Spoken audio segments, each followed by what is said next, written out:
Hi. At this point, we're ready to install RStudio, a nice IDE that overlays the base R installation and gives us a nice place to do some of our programming. To get RStudio, you simply go to your favorite web browser on your favorite computer operating system, and you want to go to rstudio.com.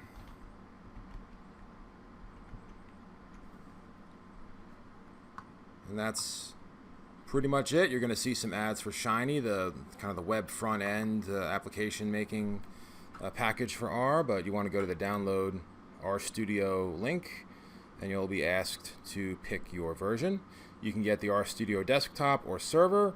The server is a little different than the desktop in that you can do some access via the web browser. It's also free, but we're going to go with the basic install, the desktop version, because you can actually just add a package to this to get to the RStudio server in the future if you want. And that's really all there is to it. You download it, and this is going to be for your favorite operating system. Installers, I'm going to go with Windows. As you can see, you can do Mac. There's Linux, a few different versions of Linux. And I'm just going to get the installer and download that.